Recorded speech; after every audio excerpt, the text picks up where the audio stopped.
Olá, bom dia, boa tarde, boa noite para você que está nos assistindo em algum canto desse planeta Terra. Mais uma vez, pastor Carlos Maia.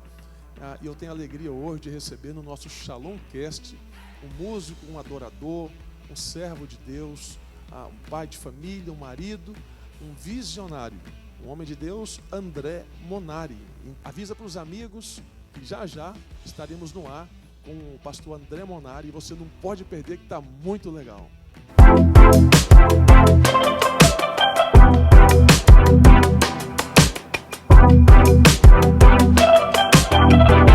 Estamos de volta com o nosso Shalom Cast e nós estamos hoje com o pastor, profeta, adorador. Eu já estou te dando até título agora, pastor André. Amém, eu tomo posse. Amém. Tomo posse. Como o senhor está? Tudo bem? Seja bem-vindo ao nosso Shalom Cast. Muito obrigado pelo convite, pastor Carlos Maia. É um prazer enorme estar aqui. Eu ouvi falar muito, tanto da igreja quanto do podcast. Tenho acompanhado o trabalho de vocês também. Amém. E muito obrigado pelo convite. É um prazer estar aqui. Amém, que bom. O pastor André, que é tocador, é um pouco de tudo. O Deus foi completo com ele no pacote do céu e derramou a graça sobre a vida dele. Hoje ele fala um pouquinho do seu currículo é grande. Eu falei, meu Deus, se eu for ler o currículo dele aqui, eu vou ficar quase 20 minutos, 30 minutos falando daquilo que Deus deu para esse homem que tem transbordado. Ele está vindo da Califórnia, é adorador, canta, toca. Pastor André, quem é o pastor André? Amém. Vamos lá.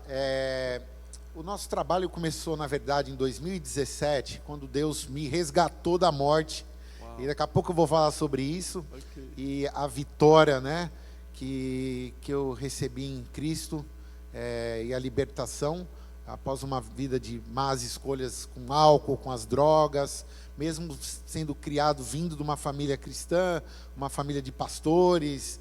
E eu, quando eu tinha uns 12 anos, eu escolhi um caminho errado. E isso me trouxe consequências graves, mas em 2017 Jesus mudou totalmente a minha vida. 12 anos. E 12 anos você já estava com 12 anos eu já estava no mundão, no mundo das drogas, na maconha, do surf, o esporte. Na verdade, fui morar na beira da praia, Guarujá, competição de surf. A minha vida era tocar guitarra e surfar. Esse era o meu grande prazer assim na vida. E isso acabou me levando para um caminho bem difícil. E eu tive muitas perdas com essas escolhas. Em seguida mudei para Balneário Camboriú, Santa Catarina, onde nós montamos a primeira escola de música, que era a Top Sound Instrumentos Musicais. Uau. E lá, mesmo não estando assim, tendo uma vida com Cristo, a gente ajudou a montar várias igrejas e fundar vários projetos dentro das igrejas. E ali nasceu a escola de música. E uma necessidade que a gente via era que as igrejas precisavam de um respaldo para a parte do louvor. Então as pessoas tinham um coração voltado para a obra, tinham uma vontade muito grande de servir ao Senhor através da música, mas não tinham muitas instruções, não tinham muito acesso. Até então, na época, não existia nem YouTube. Você vê 1996, 97, aquela época ainda não tinha muita informação.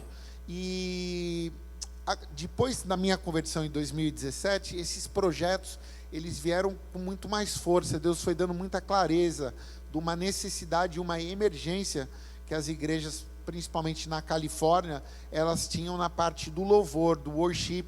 Então eu acabei de escrever um livro, vai ser lançado agora, que é o Worship for All. São fórmulas, na verdade, são matemática da música. E como você pensa em relação ao worship, como criar músicas, como escrever. Muito bom, hein? E esse material já em breve vai estar disponível. E vamos divulgar aqui nas plataformas quando estiver ali disponível. Amém, em nome de Jesus. E esse projeto foi apresentado para a Tajima Instrumentos Musicais no ano de 2020. Uma grande marca no Brasil, né? Uma grande no mundo inteiro hoje. Eles estão em todos os países. Nós temos equipe de representantes. E os Estados Unidos cresceu muito a marca da Tajima. Em 2020 eu apresentei esse projeto para a diretoria da Tajima e acabou que eu virei um endorse da marca, eles são meus sponsors. E eu tenho trabalhado fazendo masterclass, Que bacana. workshops e treinamentos mais voltados para as igrejas mesmo. Voltado para o público totalmente evangélico, gospel. Público gospel. Há uma estatística hoje que quem segura o mercado mundial da música são as igrejas. É mesmo. Porque a música secular ela acabou virando praticamente 50%, 60% dela é eletrônica. Diferente da minha época, quando eu era garoto, você via os programas de televisão, as bandas iam tocar nas TVs, você via banda em tudo que era lugar. Hoje você vê DJs. É verdade. E o advento da tecnologia, né, André? Mudou muito, né? Mudou muito. Então, há uma emergência no mercado mundial, assim, para a música também.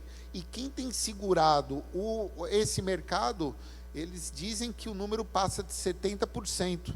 São o público evangélico, que é quem consome instrumentos hoje. Faz sentido, André? Eu acredito. Né? Faz sentido.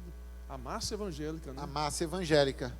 E em nome de Jesus a gente vai dominar o mundo com a música, com o louvor, com a adoração e pregar os 4 cantos do mundo através da música. E esse é o nosso chamado. Como que o André, quem despertou em você para tocar? Quem foi? O pai? Geralmente a gente tem lá quando é criança, adolescente, às vezes o pai fala, vou te colocar na aula de música, você vai tocar violão, e o menino começa ali. Quem foi que te inseriu na música? Quem me inseriu foi meu pai, porque meu pai é baterista. Olha só. E rolou um acordo entre meu pai e minha mãe, para o meu pai comprar uma bateria. A única condição é que essa bateria ficasse no meu quarto. Eu amei, né?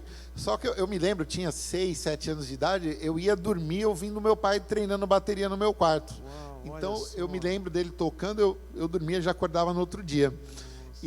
Mas, assim, a referência maior, nós éramos da primeira igreja batista de Santo André, na época o pastor Edson Queiroz, e ele trazia muitas bandas. E teve uma banda que chegou no ABC Paulista na década de 80, que era uma banda chamada Milad. Eu lembro do nome, Milad. O Milad. Eu lembro. E aí o Milad ficou meio residente, eles tocavam direto, tanto na primeira igreja batista de Santo André, quanto no Hotel Plaza, em São Bernardo do Campo, no Rude Ramos. Então nós íamos nos cultos deles. E acabou criando um vínculo de amizade com a Marlene, o Wesley, que viraram muito amigos da minha mãe. E também o João Alexandre, que hoje é acho que é um dos maiores nomes assim da música do violão, eu diria cristão mundial. Para mim é o maior gênio assim que eu já vi tocando violão, o João Alexandre. Então, foi a primeira banda que eu lembro de ver ao vivo, que eu tive contato, de subia no púlpito ali, ajudava a montar, porque meu pai era o baterista da igreja, então a gente tinha acesso a eles, né? Legal. Você falou uma coisa que é muito interessante, que é a questão do pai, né? Então, hoje, é muito importante essa inserção dos pais com os filhos para a área musical, né, André? Muito importante. Porque a criança não vai acordar do domingo para a segunda falando, pai, quero tocar bateria. Geralmente, ou é alguma influência, né, de alguém de perto, alguém de longe, alguém da televisão.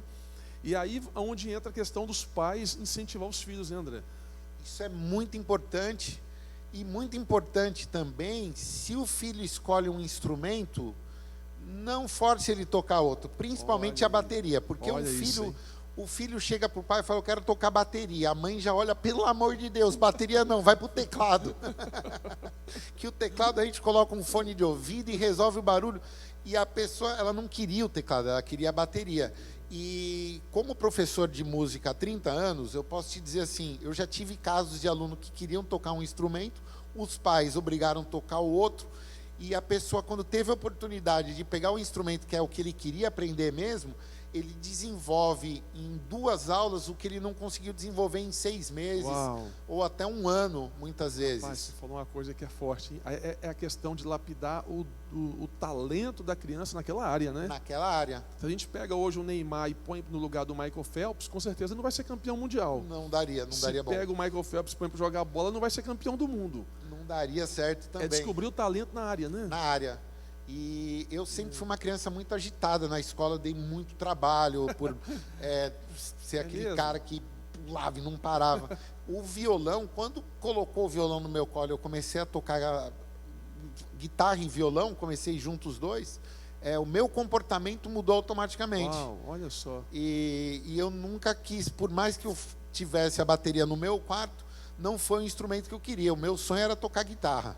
Olha isso. Sempre foi guitarra. Sempre foi guitarra. E até hoje a gente brinca assim, porque isso é papo de músico, né?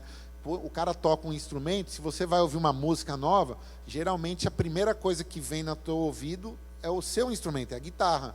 Por mais que seja bem masterizado, equalizado um disco, tal, você ouve o teu instrumento primeiro, né? E aí você conversa com o baterista, ele fala: não, você não está ouvindo aquele chimbal ali? Eu falo: não, tem que ouvir de novo para poder entender o que está acontecendo na bateria, porque eu escuto a guitarra, que é o meu instrumento. É o mundo da música, né? É o mundo da música. A minha esposa, ela é a líder do louvor aqui, e ela toca e canta. Tem hora que eu estou lá atrás, para mim está normal. Aí ela para e fala: não, tem um negócio aqui que está fora. Eu falo: não, está normal. Eu falo: não, está fora. Tem alguma coisa que não está no eixo. O né? ouvido dela já... O ouvido do músico, né? Bateu o ouvido, já identifica, né? A gente já sente na hora, opa, tem algo errado. E essa é a grande motivação que eu tive para montar o projeto das Masterclass e dos workshops voltado para igrejas. Explica o que é a Masterclass hoje aqui no sul da Flórida.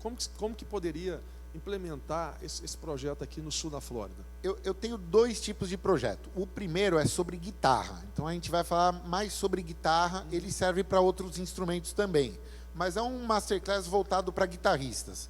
Então nele a gente ensina a trabalhar o campo harmônico, a cadência dos acordes. Por exemplo, geralmente o camarada ia num programa de televisão lá, fala: dá um dó maior aí.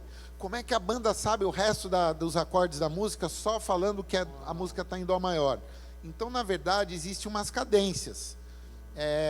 Por exemplo, se a gente resolve agora ir para Deerfield Beach, nós vamos pegar uma praia. Se você pegar o teu GPS ele vai te dar 2, 3 caminhos. Ele não vai te mandar para Turnpike. Ele vai te mandar para alguns caminhos. A música funciona da mesma maneira. Worship for All, esse livro, na verdade, ele é um GPS para os músicos se acharem dentro das tonalidades. Que legal. E uma outra necessidade, por exemplo, num domingo a sua esposa está ministrando louvor. Ela é uma mulher, tem uma voz feminina. No outro domingo, no caso, venho eu ministrar o louvor. E eu vou tocar as mesmas músicas que ela tocou no domingo passado. Provavelmente as tonalidades vão ter que mudar todas, porque ela tem uma voz feminina. Sim, provavelmente ela é um soprano e eu tenho uma outra voz. Então a gente vai ter que mudar totalmente as tonalidades tocando a mesma música. Então, Eis a questão, hein? Isso é uma coisa muito importante. O aluno de música não pensar só nos acordes, mas pensar por número. Legal. E quanto tempo dura essa Masterclass? Começa que hora? Geralmente é 1h30, 2 horas. É rápido? Ela é rápida. Essa é uma Masterclass. Depois a gente tem um curso para dar continuidade para quem quiser ir a fundo das lições. E esse curso demora quanto tempo? Geralmente entre 6 meses a 2 anos. Bacana. Mas também que sai afiado. Né? Sai afiado. Sai sai bom. E o outro projeto, ele seria a prática em conjunto. Por que a prática em conjunto? Muitas vezes, isso aí já aconteceu com todo mundo aqui que está assistindo esse podcast, o pastor também vai lembrar disso.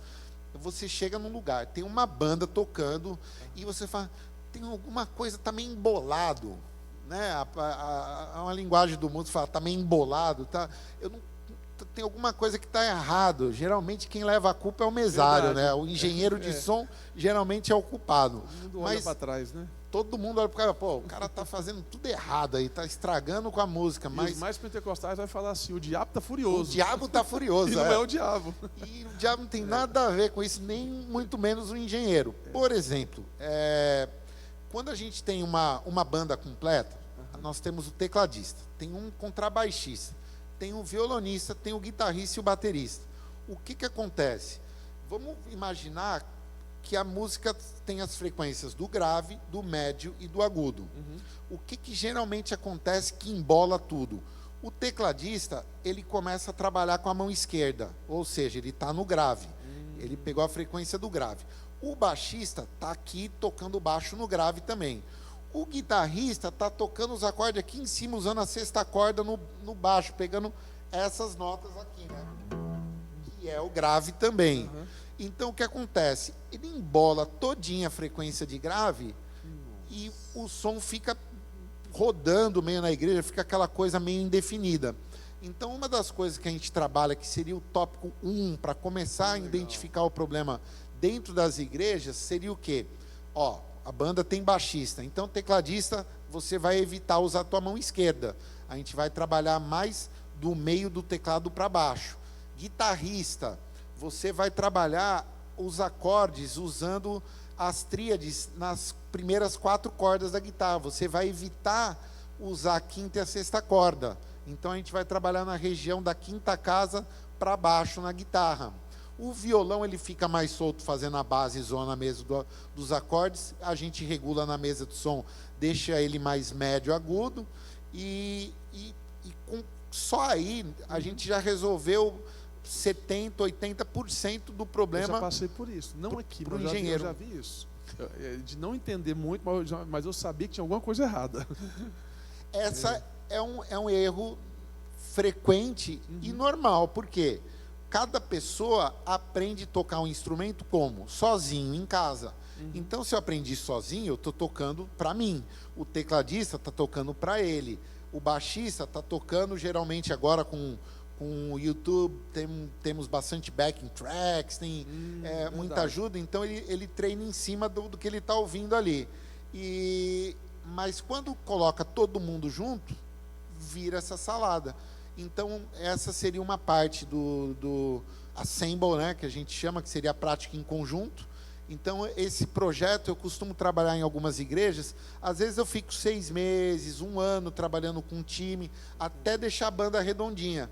E a gente pega um repertório, assim, por exemplo, de 4, 5 músicas, lapida bem, monta os arranjos, a introdução, pega a parte de arranjos, assim, vamos fazer uma ponte. Outra coisa que é muito importante é a dinâmica da música. Então, geralmente, o iniciante ou a pessoa que ela não tem muita instrução na parte de formação de banda, os caras dão 3, 4 e a música vai quebrando tudo do começo ao fim. E não, a gente tem que ter uma dinâmica. Então, tem a hora que a gente joga a música lá no chão, deixa bem baixinho para a pastora ministrar, enquanto o Espírito Santo está tocando nos corações. Existe uma linguagem, né? Existe, isso tudo. Tem um estudo sobre isso. Tipo, solta o freio de mão e vai, né? Não pode. Né? Aí tem hora que o farol fecha, opa, para o carro, segura a onda, o batera fica lá bem pianinho, fica só o violão, o guitarrista e o baixo dão aquela diminuída. E isso é muito importante para a ministração. A gente vê que são momentos de cura, porque o louvor ele cura, o louvor ele liberta. Através da música as vidas são restauradas, vidas são transformadas, e a gente tem que entender isso. Essa prática em conjunto, a gente trabalha sobre isso. É isso mesmo. Um amigo meu fala que o louvor é anestesia e a palavra é a cirurgia. Exatamente. Ele sempre fala isso para mim. Ele fala, pastor Maia, o louvor é anestesia, prepara o ambiente. E a palavra vem como cirurgia. Ele falou, então, o louvor é muito especial no momento de... E a gente sabe disso. Quantas vezes a gente está triste, ou para baixo, meio down naquele dia. Você coloca uma música, né, André? Daqui a pouquinho você alegra, revigora, muda, né? Muda a atmosfera do lugar, né? Muda a ambiência, né? E então, assim, como que é interessante. André, outra coisa. Os músicos evangélicos, às vezes muitos vão para o secular. No Brasil, vamos falar no Brasil, você acha que pode ser por quê? Falta de incentivo no meio evangélico, pode estar faltando espaço, tem poucos músicos aqui ou poucos músicos lá. Por exemplo, eu tenho conhecidos no Brasil que hoje trabalham com cantor sertanejo, lá na minha cidade, Goiânia. Então são back vocal deles, outros tocam e migraram para o secular, né? Só que eu estou de fora. Quem está mais dentro? Você pode ter alguma coisa ou não? É opção mesmo? Ou pode ter alguma coisa, falta de opção, de espaço? Seria isso, talvez, ou não? Eu acho que a música ela é um trabalho. É como qualquer outro trabalho, é uma profissão. Certo, né? Isso mesmo, ela é uma profissão. Muitas vezes o cara... É o meu caso. Eu fiz conservatórios, 2 conservatórios. Uau, fiz o college em San Diego. O Mesa College eu não concluí, mas fiz o college. Então, é o meu trabalho, é a minha profissão. Sim. Eu entendo assim como o meu chamado, para mim particularmente, que eu fui separado para a adoração, para o worship. Para aquilo, né? Para aquilo. Agora, eu, assim, no caso, eu não julgo nenhum músico que toca com outros músicos, ou às vezes eu tenho um show de guitarra instrumental, eu montei um show instrumental usando backing tracks e eu uso, a maioria das músicas são worship.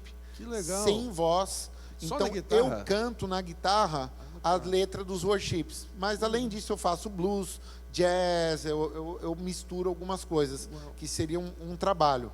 Mas não é o que eu amo fazer. Assim, eu amo tocar para Jesus e fazer do meu tempo assim, 24 horas de worship.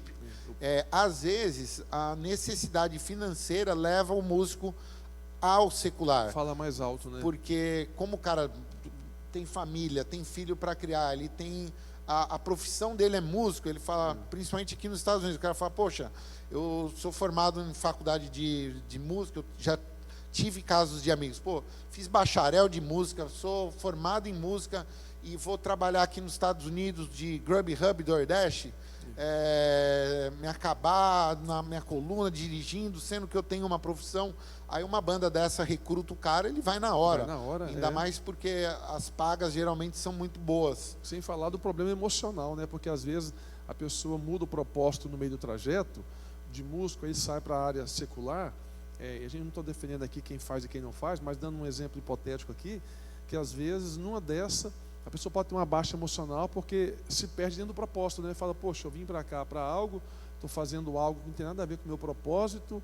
E eu já peguei, minha esposa é psicóloga, e às vezes pega situações de que pessoas perdem o propósito aqui, veio para um propósito, chegou aqui, se perdeu dentro do propósito dela, fazendo outra coisa, e não consegue voltar para o propósito inicial dela. E aonde vem a depressão, as crises existenciais, né? Então, se a pessoa também, eu penso, não tiver as estacas firmadas, ela acaba se perdendo dentro dela mesmo, né, André? Em crise com ela mesma, né? É muito fácil se perder, ainda mais porque a dinâmica do capitalismo americano, ela é bruta e ela é agressiva, e você trabalha por hora, né? Diferente do Brasil, o cara tem um emprego no Brasil, bom ou mal, ele ganha por mês, então ele tem várias regalias. Aqui você não tem o direito nem de ficar doente, porque se você ficar um dia sem trabalhar, é um dia sem ganhar. E isso força muitas vezes a pessoa a correr para qualquer lado, ele abraça qualquer situação. Eu não sei aqui na Flórida como que é a situação hoje, mas assim, na Califórnia a gente vê que pelo custo de vida ser muito mais alto do que o resto do país, o aluguel é uma coisa absurda, a gasolina está o dobro daqui. É mesmo? O dobro daqui. A gente tem visto assim, a gente enche o tanque e fala, caramba, na Califórnia dá meio tanque esse valor. Muitas empresas estão até se mudando da Califórnia, né? Estão esvaziando a Califórnia, muitas pessoas que não são homeless, tá, gente? Vou dizer assim, estudantes mesmo, pessoas que vieram para os Estados Unidos para estudar, para fazer um bacharel. As pessoas estão optando em morar nos carros, porque não conseguem mais pagar o aluguel. Meu Deus, que coisa! Então o cara, ele paga a academia, a 24 Hours Fitness, que eu acho que é uma rede que está em toda a esquina, tem uma. Toma banho na academia? Então ele toma banho na academia, faz academia, tem piscina, tem jacuzzi, tem tudo, fica próximo da praia. E eles moram nos carros. Ele muda a rotina da dignidade, né? Muita gente. O básico da dignidade é a moradia. A moradia. É morar, comer e vestir. Né? E muda tudo. Que loucura, André. André, uma pergunta para você que está no meio também, de músicos. Você acha que hoje, para quem está assistindo, o que poderia ser um incentivo para o pai, para a criança, a criança é muito elétrica, 200 por hora em casa, a música tem o poder de equilibrar esse estado da criança, igual você falou que teve o seu caso, né? Mas você acha que isso pode ser para mais pessoas, pode ajudar? Com certeza absoluta. A terceira inteligência, né, que ela foi aceita, né? Por muitos anos tentaram introduzir ela, porque antigamente nós tínhamos humanas e exatas, e era dividido assim a escola. Hoje a gente já tem a terceira inteligência aqui nos Estados Unidos há muito mais tempo que no Brasil, Então, eu aconselho, assim, principalmente para quem tem filhos muito ativos, a musicalização infantil, ou até aqui mesmo, se você tem um filho no elementary school ou no medium school, conversar com os professores para ver como que esse aluno é nas aulas de artes, como que ele se comporta nas aulas de esporte, que você vai ver que tem alguma coisa relacionada ali, Ele que vai dar sinais, vai né? ter um gatilho ali que você pode usar para música. E as escolas de música, fazer uma musicalização infantil para ver se ele acha um instrumento que ele se interessa, porque Bacana. muitas vezes ali você resolve o problema de uma criança que não era um problema na verdade, né? Olha só. Hoje o André está aqui comigo no sul da Flórida, em Deerfield, mas você poderia não estar aqui hoje por causa do seu passado, do seu problema que você teve com droga, né? Exatamente. Com bebida. Conta um pouquinho como que foi essa restauração. Talvez tenha alguém em casa, pai e mãe, que está com um filho adolescente, jovem, até adulto, que está no caso como talvez o que você passou, que você viveu. E como que você saiu disso, André? Amém. Essa é a parte boa, a vitória em Jesus, né? Depois de Deus. uma vida de más escolhas. Bom, eu fui criado dentro da igreja, fui, como eu falei antes, né? Tenho meu cunhado é pastor, sou sobrinho de pastor, tenho primos pastores. Cheguei a estudar um pouco de teologia quando eu era jovem, quando eu era garoto, mas a necessidade de trabalhar também foi uma das coisas. Acabei virando músico da noite, com 18 anos de idade, eu já tinha minha banda, a gente já tocava, trabalhei como músico, vim para a América como músico, e como músico, todo músico tem aquele sonho do popstar, de estar fazendo muitos shows. E abrindo um parêntese antes de continuar esse meu testemunho, porque muita gente vê o músico assim, ou é a Madonna que está lá em cima, ou é um músico no metrô passando o chapéu. Entre essa classe e o top, existem várias classes de artistas. Então, boa colocação, nós isso temos vários tipos de músico. Tem um músico que parte para a área de instrução, são os professores. Tem um músico que ele vira um músico de barzinho, de lanchonete. Tem músicos em navios fazendo turnês aí grandes. Verdade, nos cruzeiros, né? Nos cruzeiros. Temos músicos que rodam os países fazendo shows com artistas grandes ou médios, como freelance, que era o meu caso. E também eu fazia o meu show rodando os Estados Unidos. Nessa aí eu acabei fazendo 8 Brazilian Days de San Diego, 2 Brazilian Days em Las Vegas, o Miss Brasil Las Vegas. Que legal. Toquei muito aqui na Flórida também, acompanhei a Elô Pinheiro, a garota de Ipanema, a gente fez alguns eventos por aqui, enfim. Eu rodei os Estados Unidos inteiro, foram muitos shows, foram mais de 2.000 shows entre 2012 a 2017, foram mais de 1.000 shows, e depois mais de 1.000 worship, depois da minha conversão, tocando em igrejas. E nessa aí, eu acabei me perdendo, em 2012, com o consumo elevado de álcool, e também um pouco de drogas, tal. Eu nunca fui aquele, assim, nessa época não era um cara jogado nas drogas, mas no meio, acaba que é normal fumar um baseado, é normal o cara usar uma cocaína, acaba sendo coisas normais. E como você está naquela vida totalmente ativo, tocando praticamente 5, 6 dias por semana, acaba que uma hora o cara consome. Mas quem me pegou mesmo foi o álcool, né? Então, eu tinha uma dependência muito forte com bebida destilada, porque você bebe cerveja antes de tocar. Mas quando você vai para o palco, para você não ter vontade de ir no banheiro com mais frequência, como a cerveja faz, o cara começa a tomar destilado, uísque, tequila, vodka. Então, eu acabei chegando num fundo do poço do álcool, que eu tomava uma garrafa de uísque a cada 2 dias. Que isso, né? Eu já tinha minha garrafa de uísque no meu armário na minha casa. A minha mochila de show, eu tinha uma garrafa de uísque também, porque tinha alguns lugares que eu tocava que era proibido o músico beber. Então, você levava a sua. Eu levava o meu esquinho, pedia uma Coca-Cola no bar. Os caras, esse cara cara legal, hein? Esse cara só toma Coca-Cola. Não sabia de Ninguém nada. sabia que eu virava mochila no copo de Coca-Cola. E isso me levou ao fundo do poço, assim, porque eu tinha uma meta numa certa ocasião, que foi a minha última vida como cantor de bares e clubes e festivais, né? Então eu tinha uma meta que era fazer o maior número de shows num curto espaço de tempo. Então eu consegui fechar 28 shows em 20 dias. Que isso, né? E esses shows eram em San Diego, Los Angeles, Santa Bárbara e São Francisco com Napa Valley.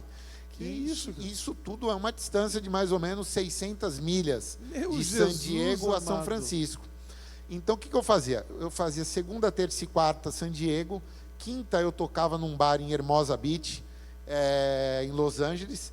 Sexta, sábado e domingo eu tocava em Santa Bárbara, aí eu subia para São Francisco, ficava a semana em São Francisco, fazendo shows no Napa Valley e São Francisco, aí descia fazendo Isso o semanal, reverso. toda Semanal. Eu fiz isso por 3 semanas, deu 28 shows.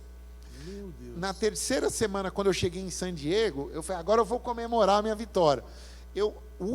A última viagem para São Francisco, eu nunca me esqueço, que eu fiz, eu saí um dia de Santa Bárbara, tipo 00:30, dirigindo com um copo daqueles big copos do 7-Eleven, que era metade uísque, metade Monster, para aguentar dirigir, porque eu estava muito cansado para não dormir na viagem, eu continuei bebendo. Sozinho no carro? Sozinho no carro, chorando, ouvindo Ademar de Campos. Uau, olha grande é o Senhor. Eu chorava, falava, Jesus, por favor, me tira dessa vida que eu não aguento mais. E eu não aguentava mais aquela vida, eu estava no fundo do poço, eu tinha conseguido realizar todos os sonhos que um artista mediano, que estava num circuito de shows, ganhava muito bem, ganhava um bom dinheiro, viajava bastante, mas estava ali com a vida arrasada, estava destruído. E voltei desse show, né, terminou esse show numa sexta-feira, eu acabei esses 28 shows, e falei, agora eu vou comemorar. E bebi mais sábado, domingo, segunda e terça. Na terça-feira eu bebi tanto que uns amigos meus que tinham me encontrado nesse bar lá em San Diego, em Ocean Beach, eles falaram, André, você está irreconhecível, espera aí que nós vamos arrumar alguém para te levar embora. E a última cena que eu lembro, eu sentei fora do bar e eu lembro de dois rapazes parando o carro, me colocando dentro de um carro e me levando para casa. Até hoje eu não sei quem são esses caras, eu liguei para todos os meus amigos em San Diego. Foi anjo, rapaz. Foi Já me disseram isso, eu acredito. Eu lembro de uma cena de eu entrando nesse carro e eu lembro de eu entrando na minha casa. Eu não lembro de mais nada. No outro dia, eu acordei com uma dor na perna, uma dor simples assim. E fui no banheiro, senti uma dor. Depois, às 9h, mais ou menos, fui no banheiro de novo. Já piorou a dor. Quando deu mais ou menos 1h, eu já não consegui mais levantar da cama. A minha perna esquerda parou de funcionar 100%. Por coincidência, tinha uma amiga que tinha um primo médico que estava em San Diego, ligou para ele, contou mais ou menos o meu quadro, como eu era. Esse cara falou, olha, alguém liga para um médico agora, liga para o 911 para vir uma ambulância buscar ele, porque ele está morrendo. Ou ele está com uma cirrose hepática ou uma trombose, alguma coisa muito grave tem com ele precisa ser hospitalizado. E bem naquele minuto, meu filho chegou em casa.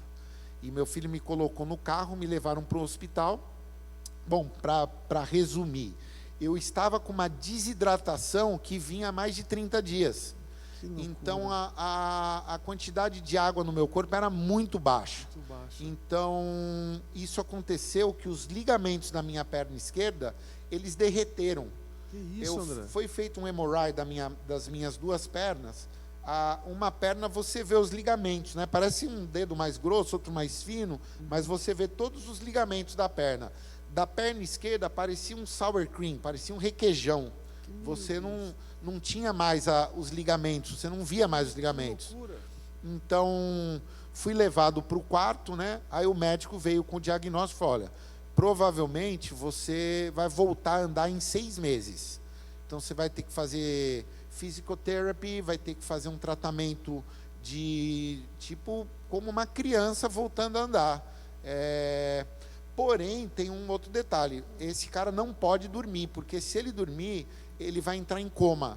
Esse cara é você. Esse cara sou eu, o médico falando. Como que não pode dormir? Porque eu estava com um estado, eu tinha uma quantidade elevadíssima de álcool no meu sangue. Estava só complicando, André. Ele falou que ele só tinha visto uma pessoa com tanto álcool no sangue em autópsia. Ele nunca tinha visto alguém vivo com uma quantidade tão elevada de álcool no sangue.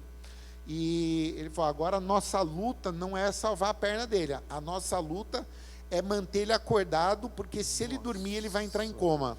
Então eu fiquei horas com pessoas conversando comigo, veio o pastor já orar, já tipo, vai ver se já era. Já veio o pastor fazer o apelo. E foi intenso, olhando para o meu filho apavorado, foi horrível aquilo que a gente viveu naquele momento. Eu ainda brinquei com o médico, eu nunca vi alguém vivo com tanto álcool no sangue. Eu falei: é porque o senhor não conhece meus amigos. You don't know my friends. O médico, eu achei que ia achar graça da minha piada. Ele falou: o cara está morrendo e ainda está fazendo piada. E foi... E quando que foi o start que você falou? Isso foi dia 28 de junho de 2017. Aí eu passei do estado crítico, né? Eu tinha tomado, eu acho que, se eu não me engano, 2 ou 3 tubos de soro, de IV grande. E aí eu fui levado para um outro quarto, onde eu estava sozinho. Naquele momento eu comecei a rever minha vida, foi passando um filme na minha cabeça, eu não sabia se eu ia viver, se eu ia morrer, e eu comecei a orar e chorar e clamar por Jesus.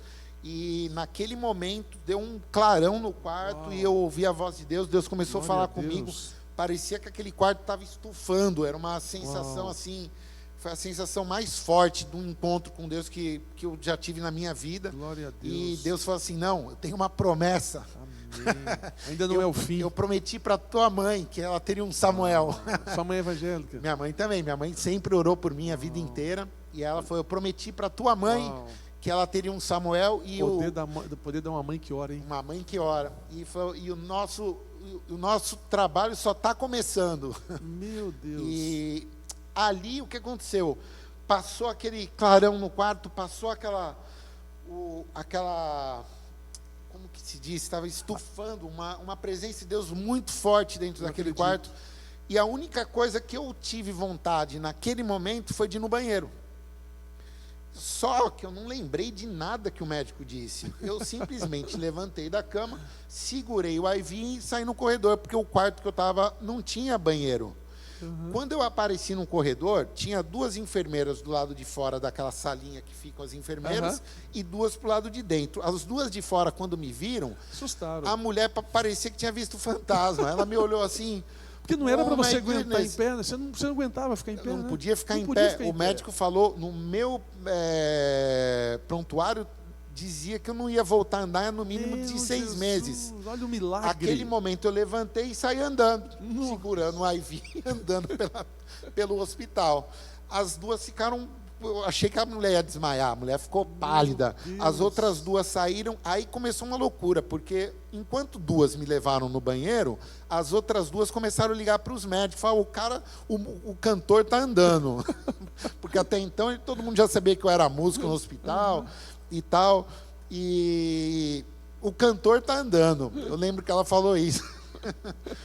E eu acho que isso mais ou menos devia ser aproximado 1h da manhã. Até as 10 horas da manhã, eu fui visitado por mais de 5 médicos do hospital. O meu médico, no caso, que me atendeu naquele dia, ele estava de folga, mas ele fez questão de vir me ver. Foram fazer o hemorroide de novo da minha perna, não tinha mais nada, os ligamentos tinham voltado tudo ao normal.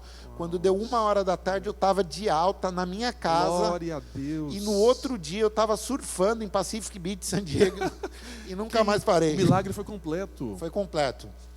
Aí o pessoal sempre me pergunta: mas você não foi no AA? Você não foi... Não, eu não parei de beber. Eu fui liberto do vício do álcool, é diferente. Olha, é interessante, é porque tem a pessoa que para de beber e também tem a pessoa que é liberta do vício do álcool. Meu pai foi liberto. Eu fui liberto totalmente. Tanto é que, se eu frequento churrasco de amigo, Que tem alguma vou em cerveja, restaurante, tem a vodka, cerveja, isso não me atrai. Não te atrai, não altera o seu normal. Não, nada. Legal. Lógico que eu também não frequento, não vou ficar indo em bar todo dia. Eu sei como é que é. Mas é normal, você chega num restaurante, as pessoas, e principalmente, como eu trabalho muito com igrejas americanas, a maioria eles não são a favor do álcool. Mas tem algumas igrejas que eles têm o hábito de tomar uma cerveja, e é normal na cultura americana, em algumas igrejas. Geralmente nas não pentecostais. Eles me oferecem, eu não bebo. Obrigado. Meu pai foi liberto. Você falou uma coisa muito interessante. Meu pai ele não parou de beber, ele foi liberto. Ele voltou para Jesus no domingo e na segunda-feira ele teve nojo. Então ele via ou sentia o cheiro da bebida e ele tinha vontade de vomitar. Exatamente. Ele tinha vontade de vomitar, ele passava mal. E aí eu estava em dúvida por ele. Quando eu vi ele querendo vomitar, eu falei, não, meu pai foi liberto. Eu falei, minha mãe, meu pai foi liberto. Foram 6 anos. Uau. Na cachaça. E aí, então, André, olha só, quem está assistindo em casa é não desistir do alcoólatra, não do pode. viciado, né, E para você que acha que não tem saída, que não tem fim, eu te garanto que tem. Tem Glória saída, sim. Eu creio. Tem saída. E a minha oração, assim, quando eu toco o violão, quando eu estou fazendo a ministração de worship, no caso aqui, como eu trabalho mais com igrejas americanas, a minha oração é que enquanto eu estiver tocando, enquanto estiver sendo tocado a música, que Deus vai curando as feridas e vai curando o vício, porque na verdade o vício não é só o álcool, o vício é qualquer coisa. Muitas vezes a pessoa tem vício em pornografia, outra pessoa tem vício no álcool, outra pessoa tem vício nas drogas, outra pessoa tem vício em remédios. Só muda o efeito do mal, né? Onde vai agir, só muda o efeito do mal, mas o vício, o espírito do vício, ele é um só. Então, a minha oração sempre quando eu vou subir para ministrar um louvor, eu falo que haja cura dos vícios, Glória que pessoas sejam libertas aqui nessa noite.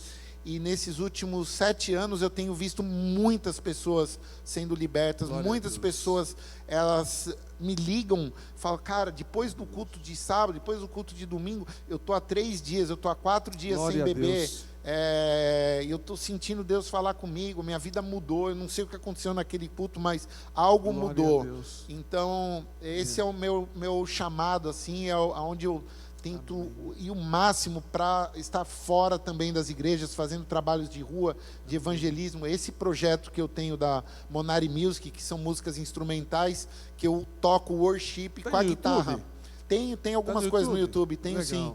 Eu vou te mandar o link. Então, quem estiver assistindo aí, dá um YouTube depois aí, né? André Monari, né? Isso. E o meu Instagram também, Monari Music ou André Monari. @Monari Music. @Monari Music, isso. Legal. Olha, então quem já está em casa já segue, já compartilha, já acompanha o André. Isso aí. Vai ser bem. André, e hoje está aqui o André. Quantos anos o André tem hoje? Eu vou fazer 48. Uma criança. Você tem cara de 35, cara de 36, rapaz. Tá bem cuidado. É minha esposa que cuida bem de mim. Pronto. Tem a esposa que cuida muito bem de mim. Já pode passar a receita na internet para os demais maridos e esposa que quiser depois aí, sua esposa, né? Deus abençoe ela, está aqui com nós também assistindo. Eu acho que a alegria em Deus mesmo, a alegria de viver, a paz no coração, de acordar e começar mais um dia. O esporte, a praia, o surf também são coisas saudáveis. Eu acho que... É isso aí. As pessoas, depois da pandemia, elas se fecharam muito no mundo de tudo virtual, tudo no computador. Office, né? Na casa, né? Eu acho que está na hora da gente voltar alguns hábitos antigos, que é cuidar da saúde, academia, praia, para quem pode. É isso aí. Ainda mais aqui no sul da Flórida, aqui tem... o cardápio é diário, né? É muito bom, né? É muito bom. Quer fazer uma caminhada, tem espaço. Quer ir para a praia, tem calçadão. As atividades físicas, tem lugares aí que já tem academia de $10, 15. O que a pessoa quiser. Eu acho que não pode ter desculpa, né, André? O que tem é desculpa, geralmente. O que tem é desculpas, né? Eu não consigo, consegue, né? Acho que a única coisa que a gente não consegue é a morte, mas o resto, meu irmão. E olha que se até a morte a gente orar, Jesus ressuscita, né, dependendo do caso. Né? Então, que bom, olha aqui, Bate-papo para que você que está chegando agora com o André Monari, músico, adorador, pai. Se você não ouviu o testemunho completo, você pode voltar aqui no canal, ou no Instagram, ou no Facebook, assistir na íntegra, né? André, e hoje o André está chegando aqui para o sul da Flórida. O que você achou desse calor aqui do sul da Flórida? O que você está achando disso tudo aqui? Eu brinco com a minha esposa, olha que inverno, né? O melhor inverno que eu passei na minha vida está sendo esse. É mesmo. 28 graus, 27 graus todo dia. É muito bom. A Califórnia no inverno ela costuma ser bem gelada. A gente passou alguns meses em Virgínia fazendo trabalho também ali e pegamos bastante neve. E a minha alegria, faz 15 dias que nós chegamos aqui. E quando eu pus o pé na Flórida, assim, já 27 graus, eu falei, meu Deus, muito obrigado, Jesus. Quero ficar aqui para sempre. A minha esposa é apaixonada aqui, eu gosto mais daqui também, a minha esposa é apaixonada. Acho que é o clima do Brasil. Lembra muito, né? Lembra muito, né? O calor, né? E a gente é de Goiânia, somos de Goiânia, então lá é muito quente. De que lugar no Brasil você é? Eu sou de São Paulo. São Paulo. Mas eu vivi 16 anos antes de vir para os Estados Unidos em Santa Catarina. Santa Catarina. Então eu me considero nunca fui em Santa Catarina. Um paulista catarinense. Eu rodei todos os estados do Brasil, menos Santa Catarina. Eu fui para Balneário Camboriú em 1996 e não voltei mais.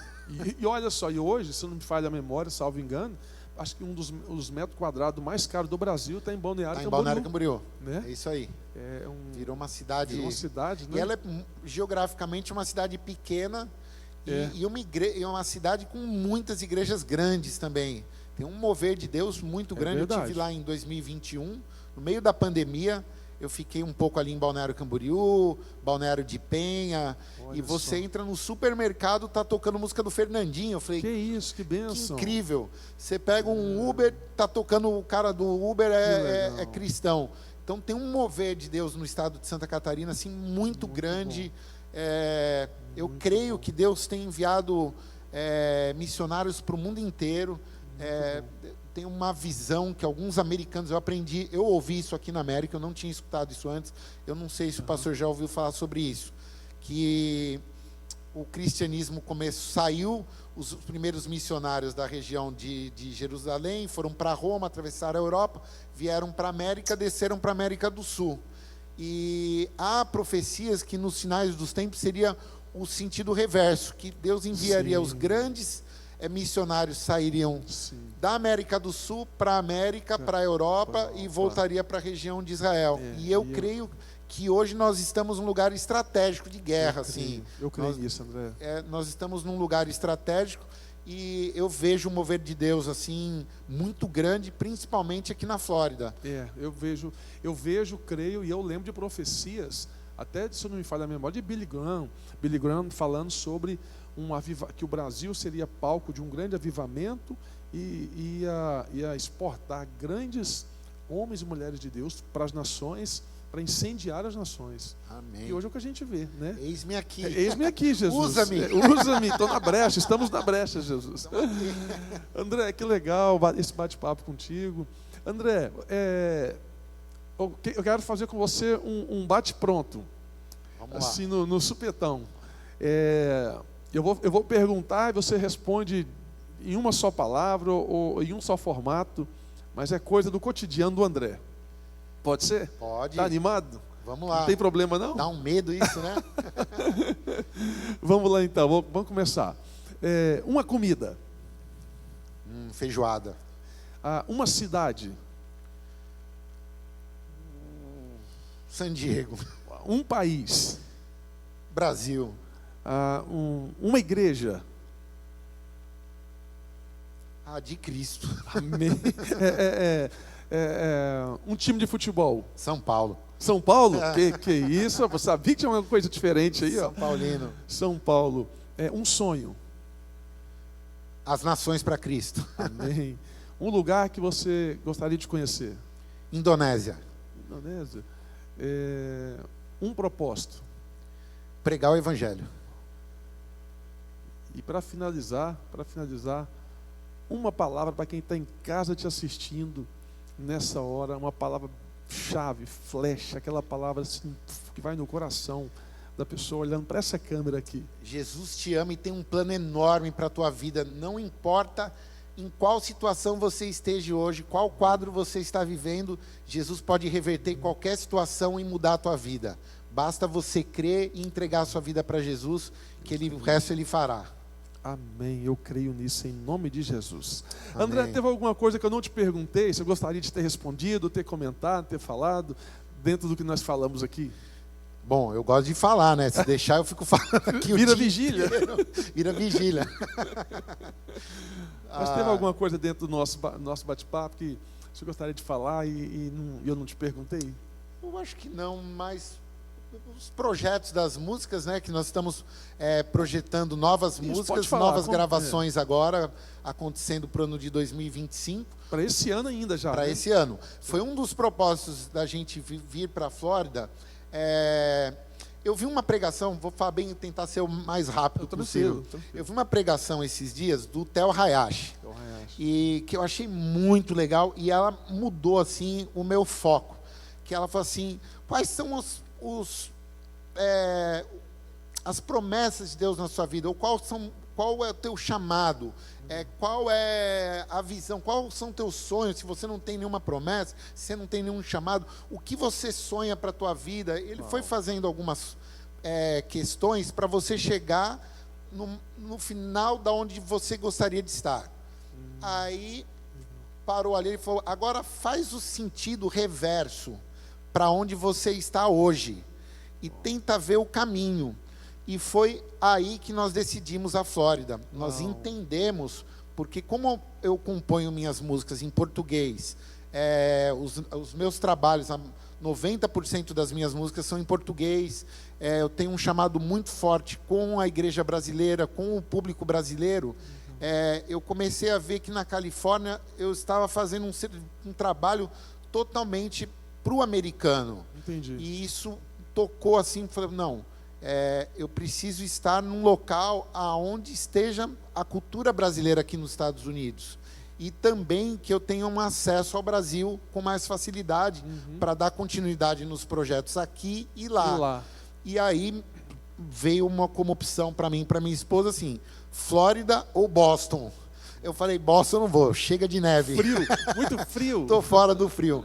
E foi quando a gente começou a sentir a direção de Deus para descer para a região da Flórida, para mais próximo de Miami, para poder estar fazendo esse trabalho de rua. Que legal. E também, que bom que você veio para cá, viu? E também deixo aberto para vocês. Nós temos um projeto que mistura blues, rock, tem todas essas músicas estão no meu canal no Spotify, no meu YouTube, ou também no Instagram. Estou sempre atualizando, que eu misturo as músicas em estilos de reggae, de blues, de rock, de funk. Às vezes eu pego corinhos antigos e a gente faz uma versão bem blues. Se eu puder tocar um pedacinho de uma agora aqui. Eu já ia te pedir, eu ia falar assim, ó, eu vou querer que você toque Grande ao Senhor numa outra versão. Outra versão. Eu faço ela bem funk, apesar que Grande ao Senhor, o Ademar de Campos, ele já tem isso na música dele, né? Se você pegar, ele sempre misturou reggae, sempre misturou funk, ele sempre teve esses temperos na música dele, desde sempre. E a música brasileira também, que está dentro do meu sangue. E então algumas coisas a gente faz em baião, em forró. Que legal. E esse é um trabalho que às vezes ele funciona para a igreja local, mais na parte congregacional, mas ele funciona para projetos de evangelismo. Que bacana. Então, uma das coisas que chama forte no nosso coração é ir para a rua. Vamos pegar uma banda, vamos para os festivais americanos, mostrar música brasileira, mostrar Jesus. Bacana. Através da música, a gente ganhar vidas para Jesus. Amém. Eu creio nisso, André. Muito bom. Você vai ter que fazer agora quem sabe faz ao vivo, hein? Grande ao Senhor? Vai essa mesma ou vai outra? Pode ser essa. Vou tocar um pedacinho dessa. Tocar um pedacinho de 3, então. Vou fazer uma... Queremos o teu nome engrandecer e agradecer-te por tua obra em nossas vidas. Confiamos em teu infinito amor, pois só tu és o Deus eterno sobre toda a terra e céus. E reggae agora. Santo Espírito, és bem-vindo aqui. Vem inundar, encher esse lugar. É o desejo do meu coração. Sermos inundados por tua glória, Senhor. E o blues para fechar. O Senhor é a luz do meu caminho, o Senhor é a força que salva o seu ungido, Senhor, que guia os meus passos. A Ele me entreguei, só nele confiarei. Oh, oh.